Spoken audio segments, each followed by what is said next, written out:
Hi guys, and welcome back to another review. And this time around I'm bringing you two IEMs from you could say two boutique companies.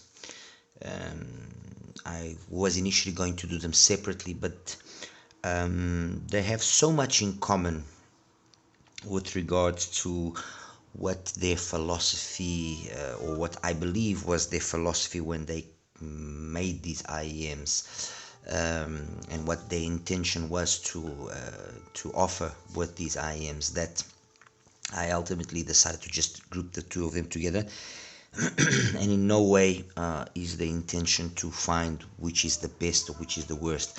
I would jump the gun and say that in their particular style of tuning, they are probably the best, in my opinion, that you can find at their respective price points. We are talking about the Dita Prelude and the Plunge Audio Unity Dynamic.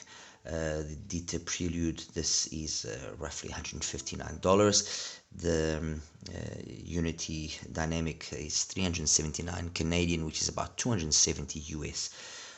So there's $120 separating the two of them, but in their respective price points, they are without question the best at what they are wanting to do, at what they are attempting to do. And then obviously that is subjected to your individual tastes and so on.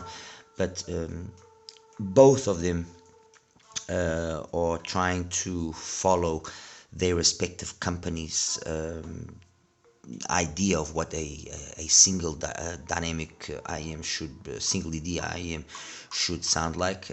Dita is known for having quite a bit of experience when it comes to single dynamics. As for Plunge Audio, I believe this is their first,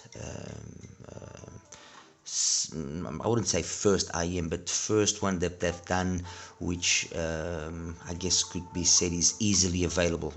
Some of the other stuff that they have done, I believe, was more custom and not so readily or easily available. They also, and in this case, I'm obviously talking about Simon Fisk, who's the brains behind Plunge Audio. He is extremely capable and extremely knowledgeable when it comes to how to implement BAs. I mean, balanced armature IEMs are his thing, especially, or I guess one of the reasons is because of his background. But obviously, yes, he has done stuff with regards to single dynamics and the usage of dynamic drivers, and obviously, of course, this had to be, let's say, a reflection of not only his idea when it comes to what it should be sounding like a single dynamic, but also what the company's philosophy is in terms of sound signature. Anyway, I want to thank both Simon Fisk, obviously, for having made it possible for me to get my hands on the Unity Dynamic, and I want to thank Kenneth Koh, I believe I'm saying his name correctly, with regards to DitaAudio. I'm not going to necessarily talk about one first and then the other. I'm going to be talking about both of them at the same time. Because, as I said in the start, both, I think, have hit the nail on the head perfectly when it came to what they wanted to achieve and offer. With regards to accessories, both the Dita and the Plunge Audio are really well, supplied. Some decent enough tips from DitaAudio, so much so that I'm actually using the tips from DitaAudio. It brings as well this little dongle, which is the anti, which I believe has been, let's say, adjusted to perfection to be used with the Prelude. I did measure it and did see what was the frequency response that I got from it compared to the usual sources that I use, and it was the same. So there's no DSP tuning or anything of the sort in this dongle. this is offered as well. That's the cable. That's not the cable that I'm actually using, and the only reason why I'm not using the stock cable is not because of the actual cable itself. It's because, you know, with such a nicely designed IM, we're talking about something which is, you know, you look at it and you can definitely see that attention was taken to offering a, you know, something that was going to be special, not just something that okay, you can buy at any corner and so on. No, it uses a CNC machined aluminum shell. Actually, let me just quickly show you. It uses a CNC machined aluminum shell, which I believe it's in 3 parts. At least that's the perception I get. So this first section here, then this section here, which is a faceplate, and then the other section there, which is still part of the faceplate. So 3 parts making up that shell. I believe the aluminum series that they use is the 6000 series and 6061. It then uses 2-pin connection, obviously, and it uses a single 10mm dynamic driver, composite diaphragm, and then, I mean, basically where it matters, which is the shell quality and the driver, they've made sure it hits, you know, the head was hit on the nail was hit on the head 100%. It was just with regards into the cable, as I was talking to, that I just wish they had nicer terminations. That's all. I mean, with such a nice IM, to then have a cable that then has plastic terminations like this and so on. I mean, I guess I can understand this, because what they wanted to do is spend money where it matters, and then obviously leave the cable selection to the buyer to put a better cable if they so decided. And that's exactly what I did. I'm using here a cable from Nisi Hi-Fi once again. Like, as I've mentioned before, I've been using some of their cables as of late, and really impressive. I have to say that I'm really impressed. Once again, this cable is, I believe this one was $69. And the measurements that I got out of it was spot on. I got a 0.19 impedance resistance reading, sorry, on this cable, which is pretty good. Nice hardware, as you can see, on both ends. I mean, and it just complements the whole vibe of the Prelude much nicer, in my opinion. As for the Plunge, nice. This is not the first time I've got my hands on a Plunge audio product. I really like this case. It's plastic, but it's sturdy. It's got a nice little case here for you to actually put the IM, if just the heads of the IM inside there, to protect them. Nice tips. I've got some Venus here, and these tips here, they remind me a lot of the tips from Dunu. Probably they are, I'm not sure. I measured the IM with both of the tips, and I have to say that the Venus were the ones that ended up being my favorite. I like the Venus velvet tips. I don't know what it is about the tips, but you know, looking at them, you don't think it's going to be anything special or they're going to be anything out of it, but they just work really well. Anyway, when it comes to the casing as well, very nice. As for the IM itself, well, beautiful shell. It's a shell which actually is patented by Plunge Audio, or at least the design of it is patented by Plunge Audio. Internally they're using as well a custom 9.2mm dynamic driver. I'm trying to find here if I have any information regarding its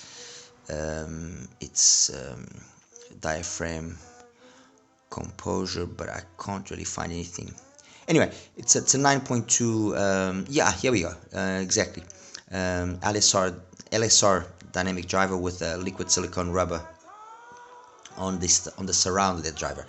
I believe as well that it had some customization done. It's not a off-the-shelf driver.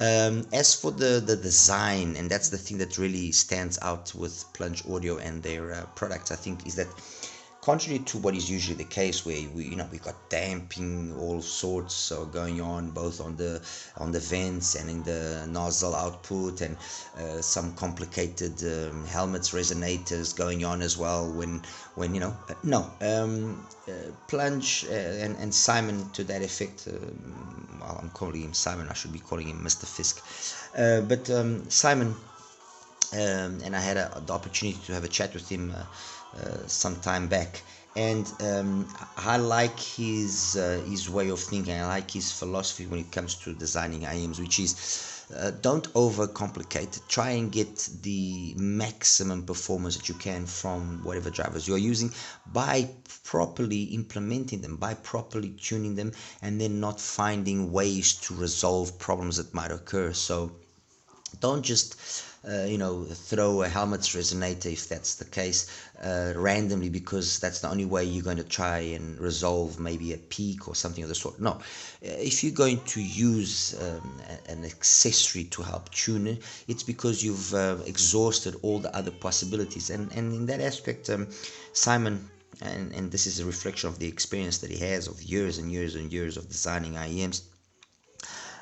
He really did his work. Yeah, that's the reality. He went to town in making sure that the volumes that the driver is seeing, both front and rear, are properly designed.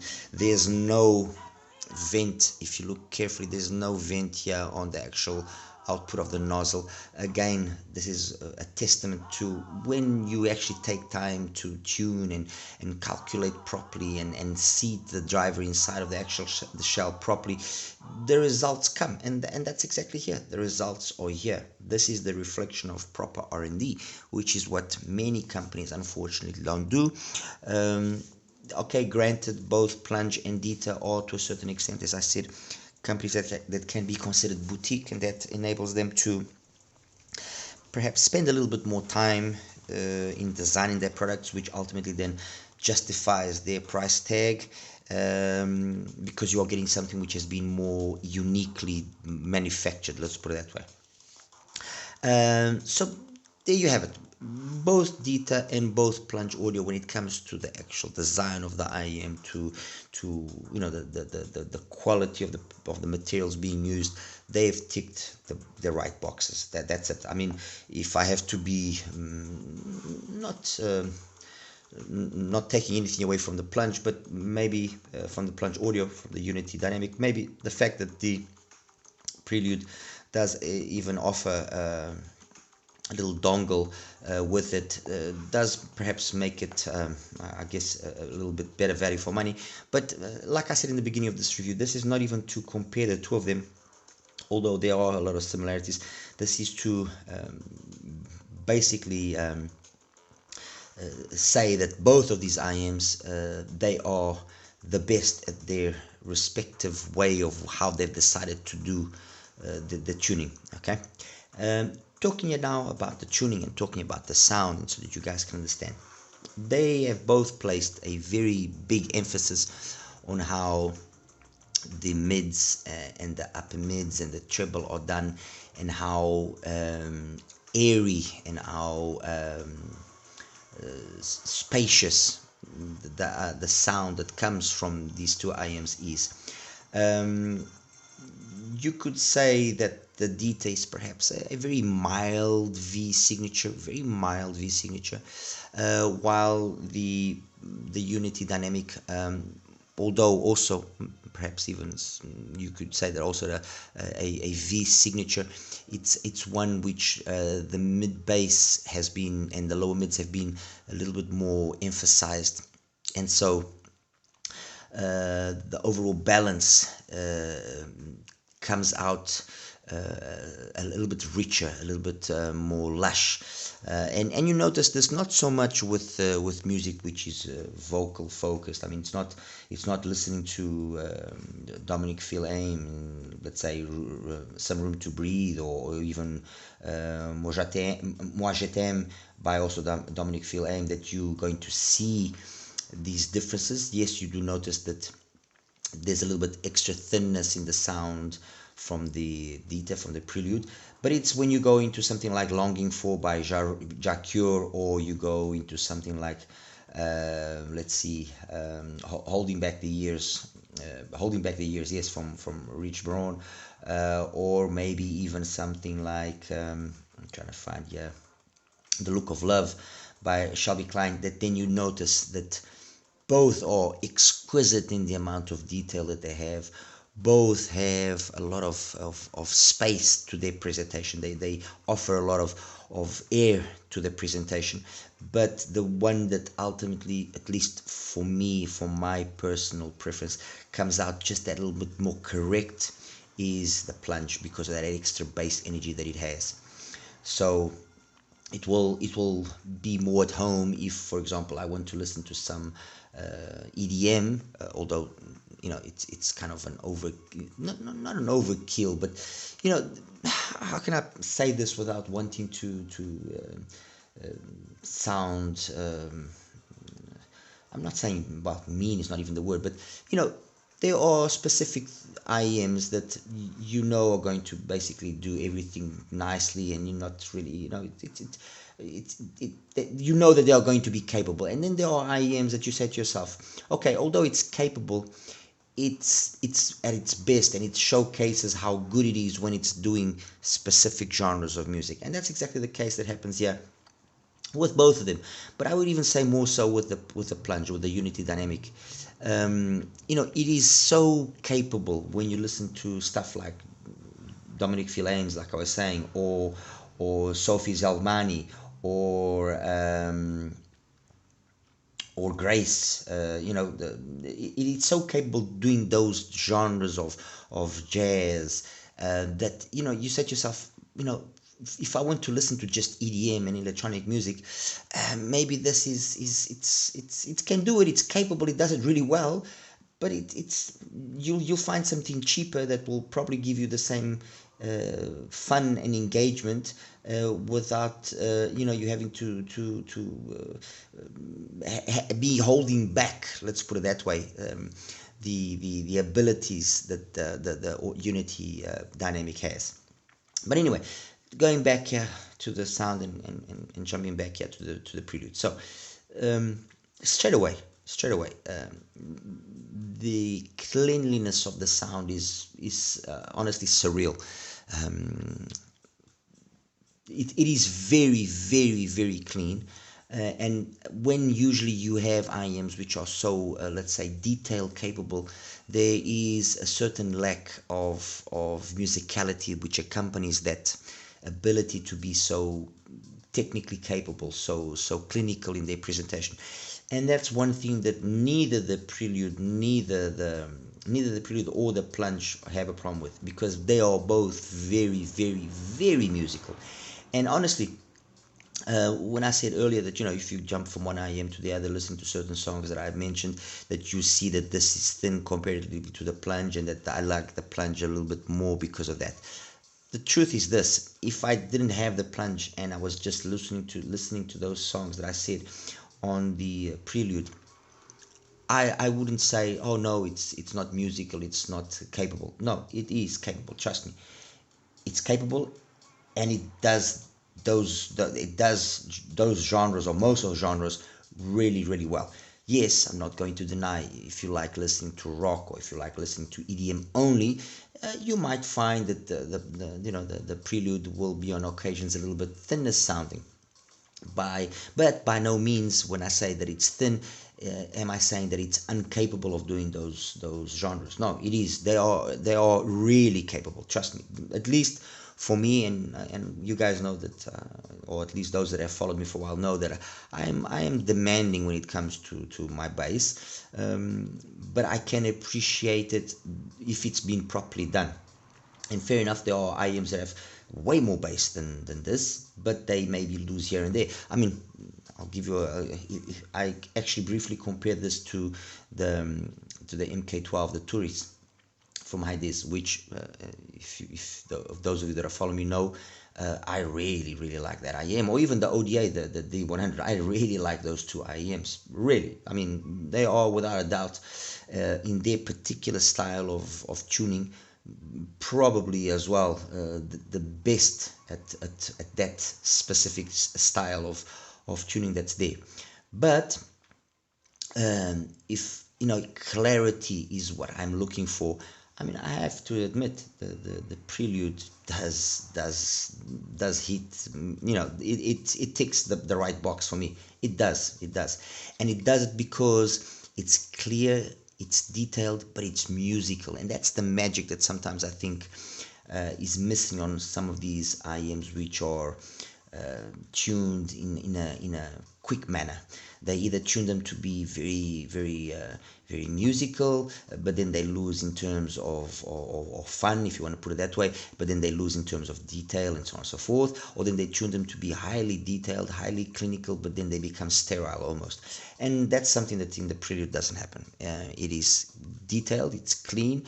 I mean, if you didn't know better, you'd probably say that this had some BAs inside there. That's how capable it is, in my opinion.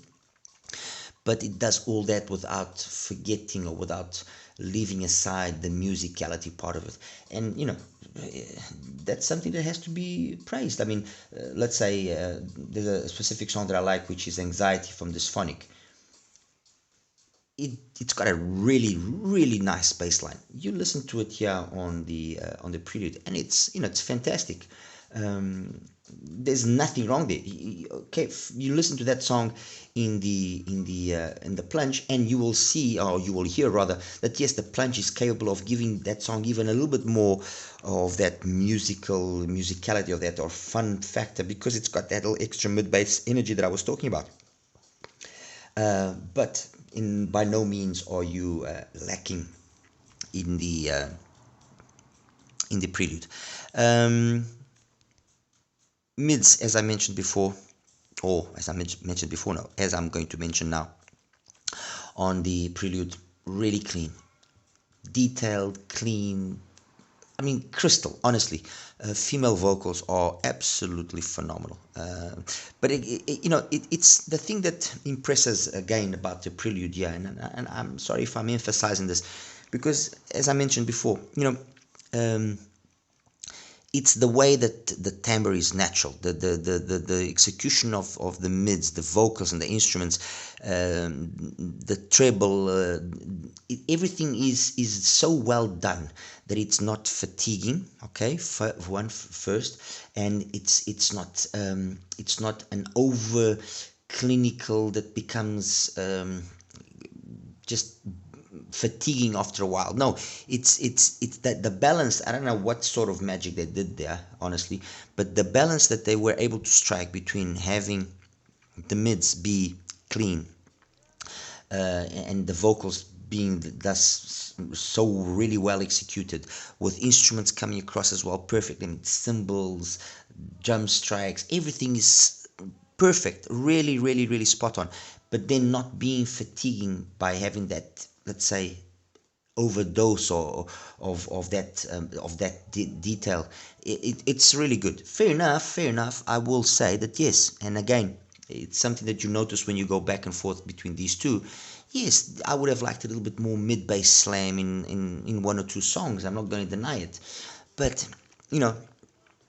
it's really incredible how the Prelude is being so capable of striking this perfect harmony of being highly detailed, but not forgetting that yes, it also needs to have the necessary amount of musicality to make it a coherent sounding IEM. Fair enough, and again, I repeat, this is not a bass head IEM. It's not an IEM that it's if that's what you want, then you have stuff that will do that at lower prices.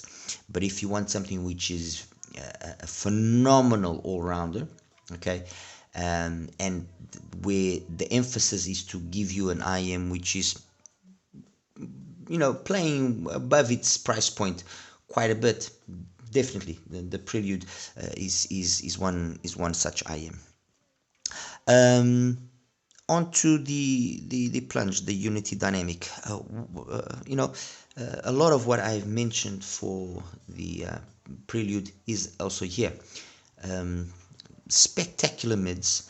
I would say the mids here are even better than the Prelude, because that extra amount of mid bass energy that you have just complements the mids and gives them that extra lushness, that extra warmth, that just, especially the male vocals are, wow, wow.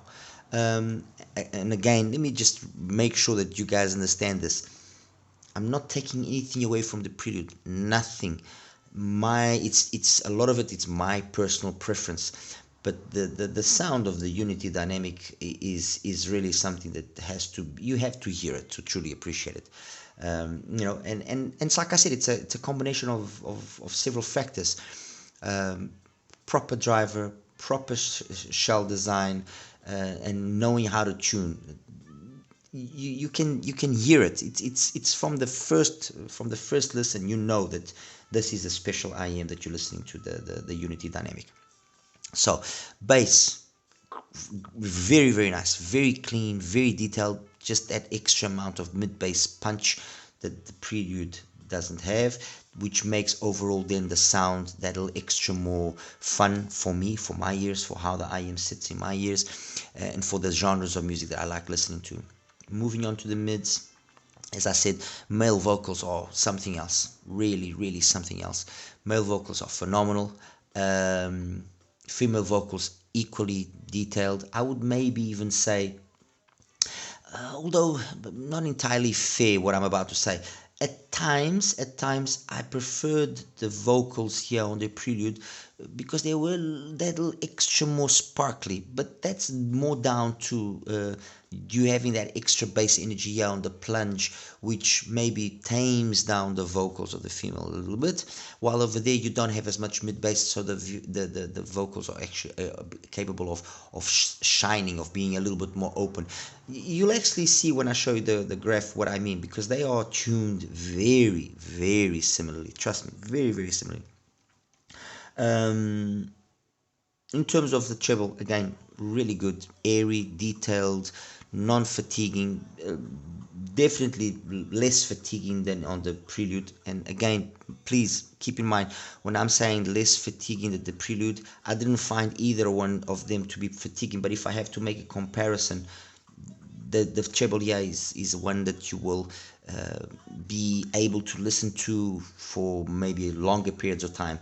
I would say ultimately one of the ways that you can actually maybe understand what I'm saying is that, not that the Prelude is overly sensitive to the sources that I connected to it, but I found that maybe if the source was an ESS based one, that something like the M15, for example, I found that it didn't match up to the Prelude as nicely as, for example, the Yuki or the Cayenne RU7 or the Q15 from Fire. Those sources, in my opinion, matched better the Prelude, and gave me, sorry, an overall more balanced sound. As for the Plunge, I found that the Plunge is, let's say, less sensitive to those things, to those combinations of source and IEM, and the M15 here sounded incredibly good. Honestly, the M15 sounded phenomenal. Between the M15 and the Yuki, for example, I was having a hard time. I really was. Technically, again, incredible, huge soundstage. It just feels like it goes on forever. Huge soundstage, imaging phenomenal, detailed retrieval.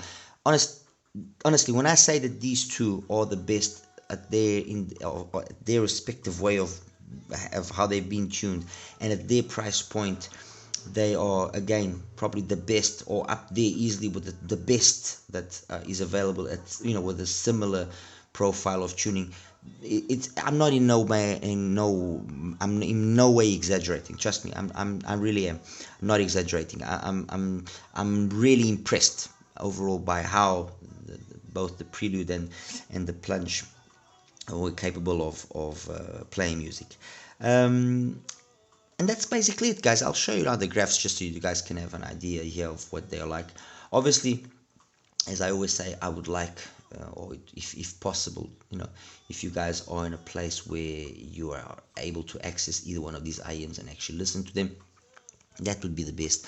I mean, don't take just my word for what I'm saying, because hey, my ears are my ears. They fit my ears in a specific manner, which might not be the same as yours.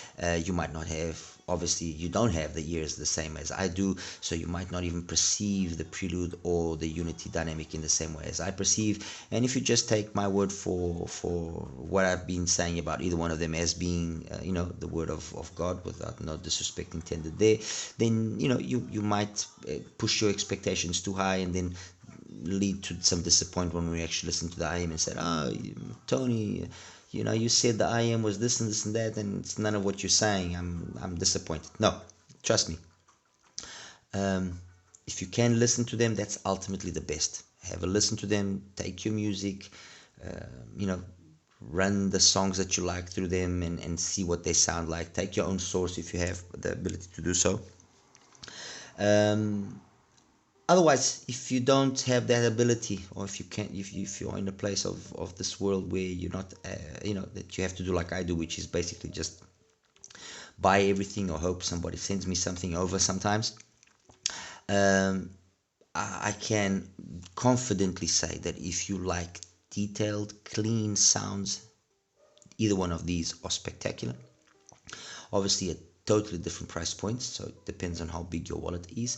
But if you like a highly detailed, a highly clean sound, yes, they are both, doing their work properly. Both are audiophile level IEMs, and they both hit way above their price point. The same way as I've said before when I tested things like the ODA, the D100, and now recently the Winter 2 as well, and some of the other dynamic IEMs that I've tested. The magic about a dynamic IEM is when work is properly done, and by work I mean when a design is properly done, what you get in terms of coherency, what you get in terms of musical experience coming from one single source is something which is very unique and very special and very difficult for multi-driver IEMs to do, to do the same. And obviously there are multi-driver IEMs which are equally capable and even more capable and better than single dynamics. I'm not going to say they aren't, but it's I don't know. I guess it's the magic of the simplicity of having a single driver do everything so phenomenally well that ultimately captivates our attention. And be it a single dynamic that costs $10, or be it a single dynamic that costs 1,000, there's always that curiosity of how does it sound. And I've got, as I've mentioned before, and I don't like saying this too often because people might think I'm bragging, I've got a really big selection of IEMs, a really, really, really big collection of IEMs. And it becomes increasingly difficult to kind of say, okay, this is my favorite, that's my favorite, because there are a number of IEMs that I really like. And in our day and age, the amount of good IEMs is quite substantial. But the IEMs that stand out are still few. And when they come across, or when they happen to appear, I like making sure that I call the attention to them. And like I was saying, the Prelude is one such IM. It's an IM that in a market, in a world where you have hundreds and hundreds and hundreds of IMs, which are all recently decently well tuned, and they play well, and they tick the right box and so on and so forth. The Prelude has done enough to stand out. And the same thing goes for the Unity Dynamic. In a market where you have so many IMs that are tuned in a safe manner, to see a brand be brave enough to stick to its principles, stick to its design motto, stick to its philosophy when it comes to how to make an IM, and then be able to put all of those thoughts on into a physical manner, and you listen to it and you say, wow, this is really special. And that's the case. these two, along with a few other IMs that I've previously mentioned, are without doubt some really special IMs, really truly special, and these two are definitely very, very special.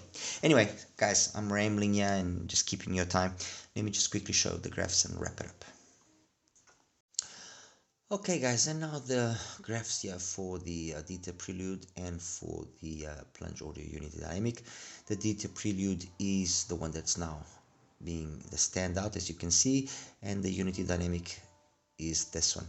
The biggest difference is really in this part of the spectrum here, in the bass and low mids. Let me just quickly take away the Unity, the Plunge. If I take that 100 hertz point that I like using, you can see where it corresponds to in the mids, and it's about 1.6 kilohertz on the Prelude.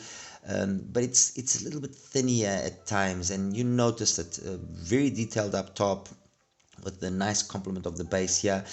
This is a style of sound similar to something like the Turpo and Melee SE, the Olina SE, but better executed, better done. The Olina SE was detailed, clean, but it wasn't musical. It was too sterile, in my opinion.